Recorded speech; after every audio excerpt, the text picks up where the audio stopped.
কাকু, আপনি প্রচণ্ড ঝড় বৃষ্টির মধ্যে রাস্তার পাশে কাদায় একা বসে কাঁদছেন কেন? চারিদিকের আবহাওয়া খুব খারাপ, একা এভাবে থাকা একদম নিরাপদ নয়। বাবা, আমি হাট থেকে মধুপুর গ্রামের নিজের বাড়িতে ফিরছিলাম, কিন্তু হঠাৎ পা পিছলে এ কাদায় পড়ে ভীষণ চোট পেয়েছি। এখন আমি নিজে একা উঠে দাঁড়াতে পারছি না। আপনি একদম চিন্তা করবেন না, আমি আপনাকে এই বিপদে ফেলে রেখে চলে যাব না। ঝড়টা একটু কমলে আমি আপনাকে কাঁধে তুলে নেব। আপনার বাড়ি এখান থেকে আর কত দূর বলতে পারবেন? আমার বাড়ি ওই তো সামনের মোড় পার হলেই দেখা যাবে বাবা, কিন্তু এই মেঘলা অন্ধকারে আর পেছল কাদায় আমি একা এক পাও হাঁটতে পারবো না। তুমি আমাকে একটু দয়া করে সাহায্য করো। এই দুর্যোগে আপনাকে সাহায্য করা আমার পরম কর্তব্য। আপনি সাবধানে আমার কাঁধটা শক্ত করে ধরুন, আমি আপনাকে নিয়ে যাচ্ছি। চলুন, আস্তে আস্তে পা বাড়িয়ে সামনের দিকে এগিয়ে যাই। তোমার মতো এত দয়ালু এবং পরোপকারী ছেলে আজকালকার দিনে খুব একটা দেখা যায় না। ওপরওয়ালা তোমার মঙ্গল করবেন বাবা। তুমি আজকে বিপদের দিনে দেবদূতের মতো এসে আমার জীবনটা রক্ষা করলে। এসব কথা বলে আমাকে লজ্জিত করবেন না। আমি তো সামান্য একজন সাধারণ জেলে। নদী থেকে মাছ ধরে বাজারে বিক্রি করাই আমার কাজ। ভালো মানুষের পরিচয় তার কাজে প্রকাশ পায়। তোমার ব্যবহারে আমি সত্যি অনেক খুশি হয়েছি। আমার এক মেয়ে আছে, মালা। সে বাড়িতে আমার জন্য নিশ্চয়ই পথ চেয়ে একা বসে আছে। ওই দেখো বাবা আমার বাড়ি। আর সামান্য একটু কষ্ট করলেই পৌঁছে যাব। সাবধানে পা ফেলুন, চারিদিকে রাস্তাঘাট কাদার জন্য খুব পিছল হয়ে আছে। ঘরের ভেতরে গিয়ে জিরিয়ে নেবেন। কি গো, তুমি সকালবেলা কিছু না খেয়ে এভাবে খালি পেটে দোকানে যাচ্ছ কেন? বুঝতে পেরেছি, রবির জন্য চিন্তা করছো তো। তোমার ভাই মনে হয় কোথাও গিয়ে আড্ডা দিচ্ছে, তার জন্য এত চিন্তা করবার দরকার নেই। কাল রাতের ওই ভয়ঙ্কর কালবৈশাখীর ঝড়ে রবি এখনো বাড়ি ফেরেনি, আর তুমি বলছো চিন্তা না করতে? নিজের ভালো মন্দ বোঝার ক্ষমতা তার নিশ্চয়ই আছে। সে হয়তো কোনো বন্ধুর বাড়িতে আশ্রয় নিয়েছে। তুমি শুধু শুধু সকালবেলা না খেয়ে চিন্তা করছো। সে আমার ছোট ভাই। এই দুর্যোগের রাতে সে কোথায় কেমন আছে না জেনে আমি এক গ্রাস অন্ন মুখে তুলতে পারবো না। সংসারে এক পয়সা সাহায্য করে না, সারা দিন শুধু টো করে ঘুরে বেড়ায়, নদী থেকে মাছ ধরে। তার জন্য এত কিসের দরদ? হ্যাঁ, তুমি রবির ব্যাপারে সবসময় এত কড়া কথা বলো কেন? মাছ বিক্রি করে যা পায় তা দিয়ে টুকটাক নিজের খরচ চালায়। সংসারের বড় বড় খরচ তো তোমাকেই একা হাতে সামলাতে হয়। সে কথা কি তুমি ভুলে গেলে? মুদি দোকানের সামান্য আয় আমাদের চারজনের পেট চালানো দিন দিন যে কতটা কঠিন হচ্ছে তা শুধু আমি জানি। আমি দোকান যাওয়ার পথে একবার নদীর পাড়ে গিয়ে খোঁজ নিয়ে আসবো। তুমি ঘরে কাজ করো, আমি এখন আসি। দুপুরের খাবারটা তাড়াতাড়ি সময় মতো খেয়ে নিও, আর তাড়াতাড়ি ফিরে এসে দোকানে বসো।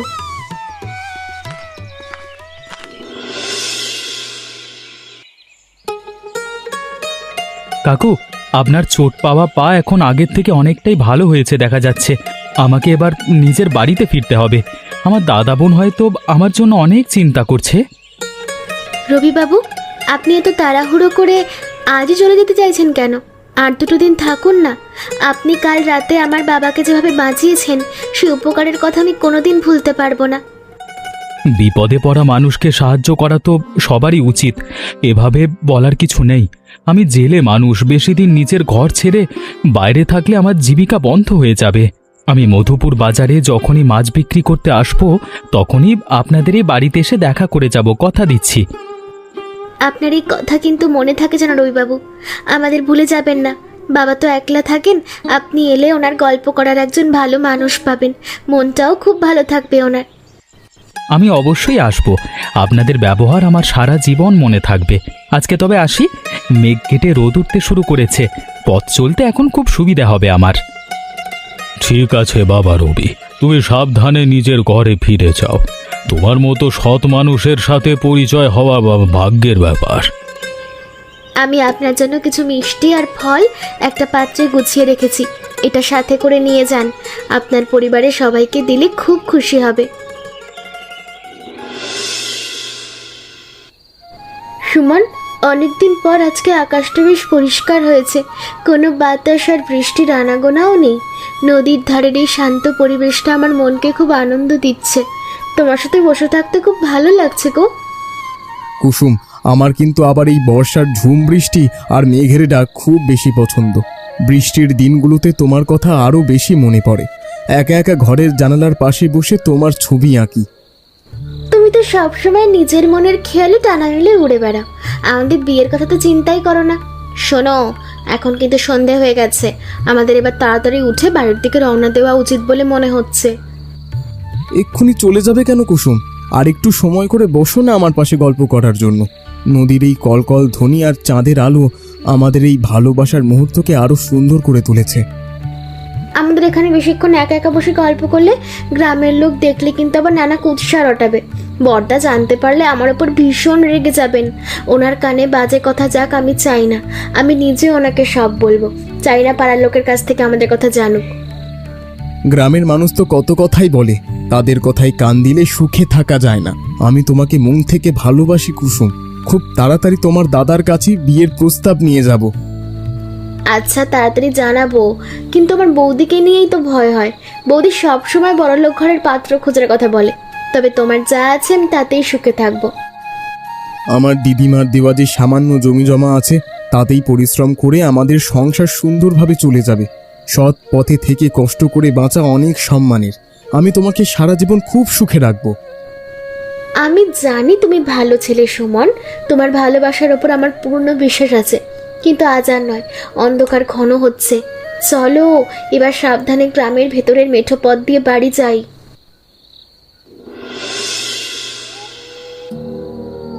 এত বড় সংসারের সব দায়িত্ব একলা তোমার ঘাড়ের ওপর চেপে বসে আছে। রবি তো ঘরের কোনো কাজে মনই দেয় না, মাছ বিক্রি করে কত টাকা পায় তার হিসেবও দেয় না। কমলা, তুমি রবির নামে সবসময় মিথ্যে অপবাদ দিও না। সে টাকা দিতে চায় আমাকে, কিন্তু আমি নিজে থেকে তার উপার্জনের সামান্য টাকা নিই না, কারণ তার নিজেরও তো কিছু খরচ থাকে। এদিকে কুসুমের বিয়ের বয়স পেরিয়ে যাচ্ছে, তার জন্য একটা ভালো পাত্রের ব্যবস্থা করছো না কেন? মেয়ে বড় হলে সমাজের 10টা মানুষ নানা কথা বলবে, তখন লজ্জায় আমাদের মাথা কাটা যাবে। বৌদি, এই নাও আমার এই মাসের মাছ বিক্রির সব টাকা। আমি জানি দাদার একার আয়ে সংসার চালানো খুব কঠিন হচ্ছে, তাই এবার থেকে সব টাকা এখানেই দেব। রবি, তুই এই টাকাটা নিজের কাছেই রেখে দে ভাই। আমার মুদি দোকানের আয়ে সংসার চলে যাবে। তোর তো একটা ভবিষ্যৎ আছে, সামনে নিজের বিয়ে করতে হবে, টাকা জমানো দরকার। ভবিষ্যৎ কি শুধু রবির একারই আছে নাকি? আমাদের ভবিষ্যতের কথা ভাববে না? সংসারের এত অভাব, অথচ উনি ভাইয়ের দরদে উতলে উঠে টাকা ফিরিয়ে দিচ্ছেন, কি কাণ্ড! তুমি রবির সামনে টাকার জন্য এভাবে ছোট লোকই করো না। ও নিজের ইচ্ছায় ভালোবেসে দিয়েছে। আমি ভাইয়ের টাকা দিয়ে নিজের সংসার চালাতে পারবো না। ওটা ওর কষ্টের রোজগার, ওর কাছেই থাক। আমি টাকাটা কুসুমের বিয়ের জন্য জমিয়ে রেখেছি। রবির টাকা তো আর বাইরের নয়, সংসারের কাজেই লাগবে। তুমি এত নীতি কথা বলো না তো। তোর বৌদির কথার কিছু মনে করিস না রবি, ও একটু বেশি টাকা পয়সার চিন্তা করে ফেলে। তুই হাত মুখ ধুয়ে রান্নাঘরে গিয়ে খাবার খেয়ে নে ভাই, অনেক রাত হয়েছে। আমি একদম কিচ্ছু মনে করিনি দাদা, সত্যি বলতে বৌদি তো ঠিক কথাই বলেছে।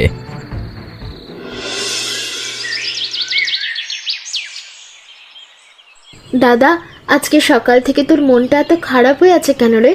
প্রতিদিন তো তুই এই সময় পরম উৎসাহে নদীতে জাল ফেলিস, আজকে জালের দড়ি হাতে চুপচাপ বসে আছিস কেন রে?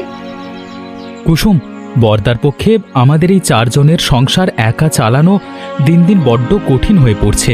বৌদি প্রতিদিন টাকার জন্য দাদাকে কথা শোনায়, যা আমার কানে এলে সহ্য করা কঠিন হয়। বৌদির স্বভাবটাই ওরকম হিংসুটে দাদা। তুই ওসব কথা কান দিয়ে নিজের মনটা খারাপ করিস না। তুই কষ্ট করে নদী থেকে এত বড় বড় মাছ ধরে আনিস, তাও ওনার মন পাওয়া যায় না। আমি ঠিক করেছি কুসুম, আমি আর ও বাড়িতে থেকে দাদার উপর বাড়তি বোঝা হয়ে থাকবো না। আমি নিজের উপার্জনে একা বাঁচতে চাই, তাই বাড়ি ছেড়ে অন্য কোথাও চলে যাওয়ার সিদ্ধান্ত নিয়েছি। তুই বাড়ি ছেড়ে চলে গেলে আমি কার সাথে গল্প করব দাদা? বড়দা তো তোকে ছাড়া ভাবতেই পারেন না। তুই এই সামান্য কারণে এত বড় সিদ্ধান্ত নিস না। বৌদি এমনি দুদিন পর ঠিক হয়ে যাবেন। তাছাড়া বৌদি কথা শোনালেও উনি খুব একটা খারাপ না। সে কিন্তু আমাদের সবসময় ভালোই চায়, তবে টাকা টাকা করে, এটাও সত্যি। নারী কুসুম, আমার খুব লেগেছে। ওই দেখ, নদীর তীরে কত শত বিশাল বিশাল কচু গাছ আর সবুজ কচুরিপানা মনের সুখে ভেসে বেড়াচ্ছে। হ্যাঁ দাদা, বর্ষার জলে কচু গাছগুলো তো বেশ বড় আর সতেজ হয়ে উঠেছে, দেখতেও ভালো লাগছে। কিন্তু তুই ওই বুনো কচু গাছগুলোর দিকে এইভাবে একদৃষ্টে তাকিয়ে কি ভাবছিস বলতো? তা তো বুঝতে পারছি না। আমি নদীর তীরে নিজের হাতে একটা ছোট ঘর বেঁধে একা শান্তিতে বসবাস করবার কথা ভাবছি। এই বুনো কচুর বড় বড় পাতা দিয়ে আমি দোতলা একটা বাড়ি তৈরি করব, যেখানে কোনো অশান্তি থাকবে না। কচুর পাতা দিয়ে কি কখনো দোতলা ঘর তৈরি করা সম্ভব দাদা? ও তো সামান্য বৃষ্টিতেই ভেঙে পড়ে যাবে। তুই নিশ্চয়ই আমার সঙ্গে ঠাট্টা করছিস। এমন অদ্ভুত ঘর তো কখনো দেখিনি।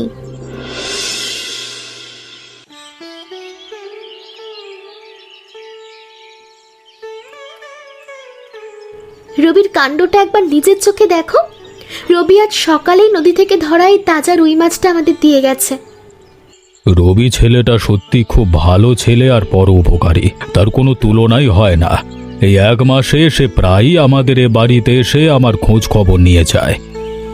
হ্যাঁ বাবা, ওনার মতো এত দয়ালু আর নিঃস্বার্থ মানুষ আজকালকার দিনে মেলা সত্যিই কঠিন ব্যাপার।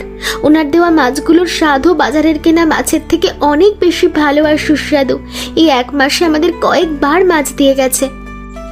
রবি কোথায়? ওকে ঘরের ভেতর ডেকে 1 কাপ গরম চা খেতে বল, ওর সাথে গল্প করতে আমার খুব ভালো লাগে। না বাবা, ও তো মাছটা রান্নাঘরের পিঁড়িতে রেখেই খুব তাড়াহুড়ো করে চলে গেল। ওর নাকি জরুরি কাজ আছে, কাজ থাকলে তো আর জোর করা যায় না। তারপরও আমার সাথে একবার দেখা না করেই এভাবে চলে গেল, এটা তো ঠিক হলো না মালা। কাল সকালে এসে তোমার সঙ্গে দেখা করবে বলেছে। তুমি চিন্তা করো না বাবা।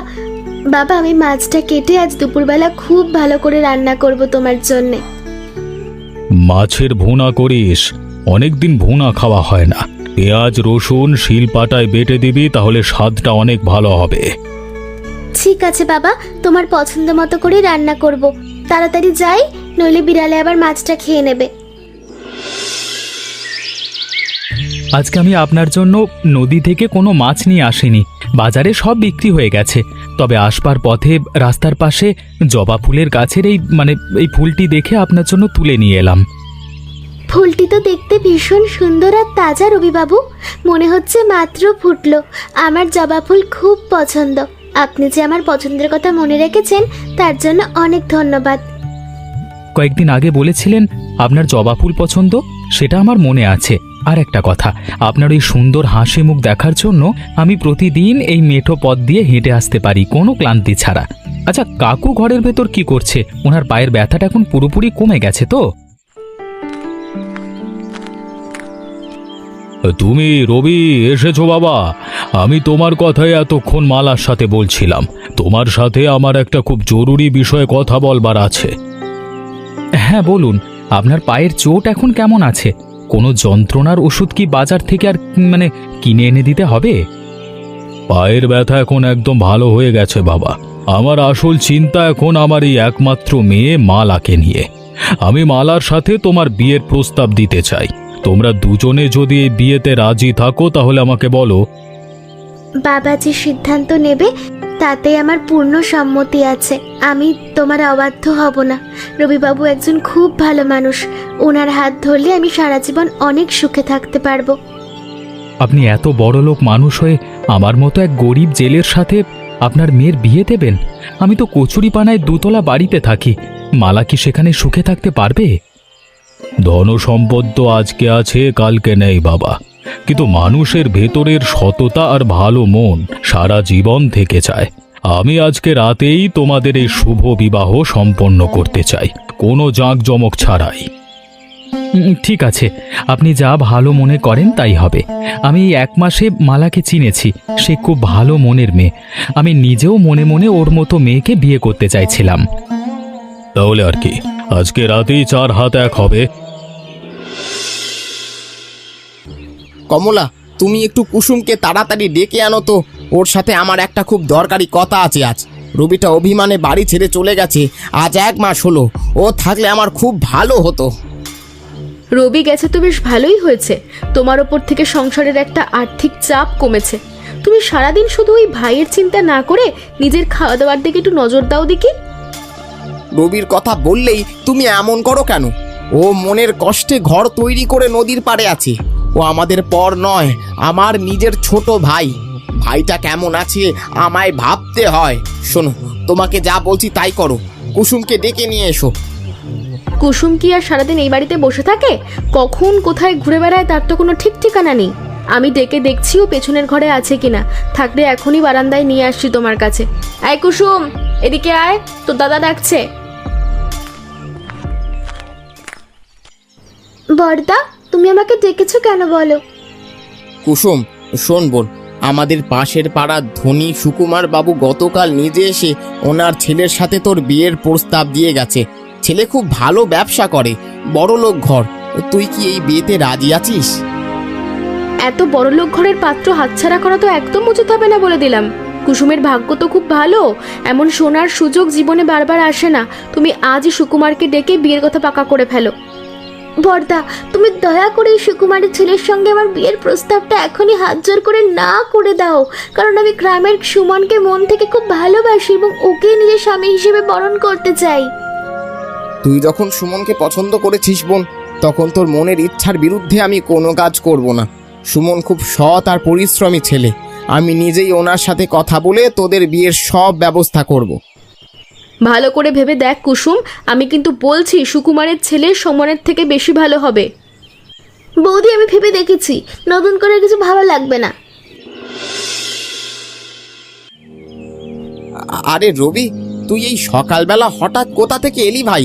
আর তোর পাশে লাল বেনারসি শাড়ি পরা এই নতুন মেয়েটি বা কে? দাদা, আমি তোমাদের কাউকে না জানিয়ে কালকে রাতে মালাকে বিয়ে করেছি। আমার ভুলটা তুমি ক্ষমা করে দিও। মালা মধুপুর গ্রামের সুধীর বাবুর একমাত্র আদরের মেয়ে, এখন আমার বউ। ওমা, এ কি কাণ্ড রে! রবি তো দেখছি 1 মাসের মধ্যে বড়লোক ঘরের মেয়েকে পটিয়ে বিয়ে করে নিয়ে এসেছে, আমাদের কাউকে না জানি। নতুন বৌদি তো দেখতে যেন ঠিক একেবারে লক্ষ্মী প্রতিমার মতো সুন্দর হয়েছে রে বড়দা। আমাদের এই ভাঙা ঘরে আজ কতদিন পর একটা আনন্দের আলো ফুটে উঠলো। আমার খুব খুশি লাগছে। মালা, এই আমার পরিবার। কালকে রাতেই তোমাকে এদের সবার কথা আমি বিস্তারিত বলেছিলাম। উনি আমার বড়দা, আর উনি আমার বড় বৌদি, আর এই আমার একমাত্র আদরের ছোট বোন কুসুম। আপনারা আমাকে ঘরের ছোট বউ হিসেবে আশীর্বাদ করুন, যেন আমি সংসারের সুখ ও শান্তি বজায় রেখে সারা জীবন সবার সেবা করতে পারি। বেঁচে থাকো মা তুমি। সুধীর বাবুর মতো এত বড় মানুষের মেয়ে হয়ে আমাদের এই গরিবের ঘরে এসেছো, এতে আমাদের এই ভাঙা ঘর আজ সত্যি ধন্য হয়ে গেল। বড়লোক ঘরের মেয়ে যখন বউ হয়ে এসেছে, তখন তো আমাদের এই মাটির ঘরে থাকার কষ্ট ওনার সহ্য হবে না। রবি, তুই ওকে নিয়ে এখন কোথায় থাকবি? বৌদি, তুমি একদম চিন্তা করো না। আমি মালাকে আমার নিজের তৈরি নদীর পাড়ের ওই কচু পাতার দোতলা ঘরে নিয়ে যাব। ওখানেই আমরা আমাদের নতুন সংসার শুরু করব। চলো মালা, এবার যাওয়া যাক। তোদের না গেলে হতো না, এই বাড়িতে তোরা ভালো থাকতিস। একটু দূরে থাকাই ভালো দাদা।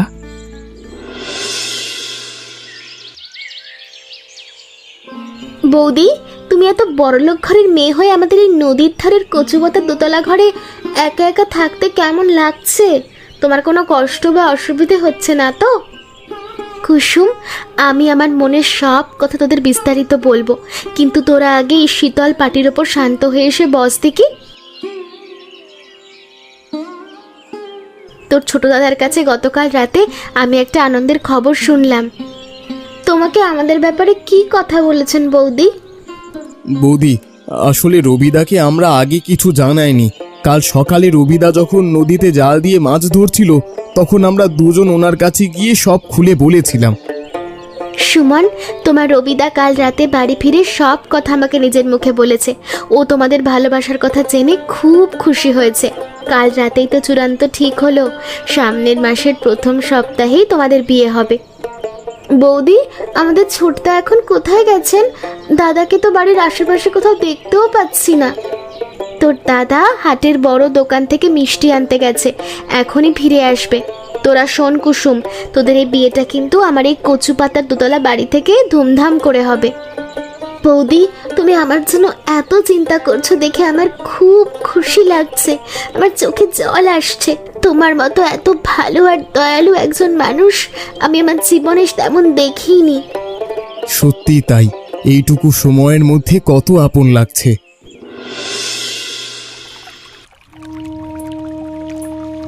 সুমন, তোরা তো আমাকে সব সময় খুব লোভী আর হিংসুটে মানুষ মনে করিস রে ভাই। আসলে সংসারের দায়িত্ব পালন করতে করতে আমি দিন দিন কেমন একটা হয়ে গেছি রে। কুসুম, এই নতুন দাম্পত্য জীবন অনেক সুখের আর আনন্দের হোক। বড় বৌদির মনটা অনেক ভালো। বৌদি, তোমরা দুজনে আমাদের জন্য যা করলে, তাতে তোমাদের এই মহান রূপ দেখে আমি ধন্য হয়ে গেলাম। তোমরা মানুষ নও, তোমরা সাক্ষাৎ দেবী। ছোট বউ, তোরা চাইলেই নদীর ধারের কষ্ট ছেড়ে আমাদের ওই মাটির বাড়িতে গিয়ে একসঙ্গে থাকতে পারিস, সেখানে কোনো অসুবিধে হবে না। বড় বৌদি, আমি তোমাদের ওই বাড়িতে প্রতিদিন যাব, কিন্তু আমার এই কচুপাতা দোতলা ঘরে থাকতে খুব ভালো লাগে। তোমরাও সময় করে কিন্তু প্রতিদিন নদীর ধারের বাড়িতে ঘুরতে এসো। বড় বৌদি আর ছোট বৌদি যেভাবে আমাদের এই নতুন জীবনকে আশীর্বাদ করলো, তা আমাদের সারা জীবন মনে থাকবে। এবার থেকে আমরা সবাই সব সময় মিলেমিশে একসাথে সুখে শান্তিতে বসবাস করব এই মধুপুর গ্রামে। হ্যাঁ রে সুমন, পরিবারের একসাথে সবাই থাকলে সব বিপদ এক পলকে দূর হয়ে যায়। সংসারের লক্ষ্মী সবসময় ঘরে বাঁধা থাকে। অনেক নিয়মকানুন পালন করতে হয়েছে তোমাদের। আমি রান্নাঘরে গিয়ে সবার জন্য দুপুরের খাবারের ব্যবস্থা করছি। চলো বড় বৌদি, একটু সাহায্য করবে।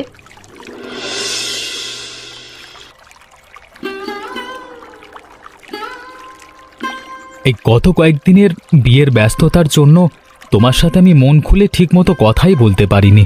তুমি এত ধনী পরিবারের আদরের মেয়ে, আমার এই ঘরে তোমার কোনো কষ্ট বা অসুবিধা হচ্ছে না তো? তুমি ওসব চিন্তা একদম করো না তো। এই কচুপাতা দোতলা ঘরে এখন আমার জীবনের সব থেকে বড় সুখের জায়গা। টাকা পয়সার ধন সম্পদ দিয়ে মানুষের মনের আসল সুখ কখনো মাপ করা যায় না, এটা মনে রেখো। তবে সুখের মাঝে তোমাকে আমার একটা জরুরি কাজ করে দিতে হবে, যা আমার বৃদ্ধ বাবার মনের শান্তি ফিরিয়ে আনবে। বিক্রমপুর গ্রামে আমার এক বৃদ্ধা বিধবা পিসি একলা থাকেন। ওনার দেখাশোনা করার মতো কেউ নেই সেখানে। তোমার পিসির কথা আমি কাকুর মুখেও একদিন শুনেছিলাম, কিন্তু ওনার ব্যাপারে এখন হঠাৎ কি করতে হবে বলো? পিসিকে ওই বিক্রমপুর গ্রাম থেকে আমাদের এই মধুপুর গ্রামে বাবার পাকা বাড়িতে নিয়ে আসতে হবে। পিসি তো বৃদ্ধা মানুষ, উনি একা এত দূর পথ হেঁটে বা নৌকায় করে আসতে পারবেন না। তোমার বাবা বাড়িতে একদম একা থাকে, পিসি এলে ওনার একজন ভালো সঙ্গী হবে, মনটাও খুব ভালো থাকবে ওনার। আমি কালকে সকালে বিক্রমপুর চলে যাব এবং পিসিকে সাথে করে মধুপুরের বাড়িতে নিয়ে আসব। যাক, একটু চিন্তামুক্ত হলাম। শোনো, এখন অনেক রাত হয়েছে, সারাদিনের খাটুনির পর আমার এখন খুব ঘুম পাচ্ছে গো। প্রদীপটা নিভিয়ে শান্তিতে ঘুমিয়ে পড়ি। সুরের সাথে গল্পের সাথে শাহ মিউজিক টিভি। নতুন নতুন মজাদার গল্প পেতে সাবস্ক্রাইব করো এবং পাশে থাকা বেল আইকনটা বাজিয়ে দাও।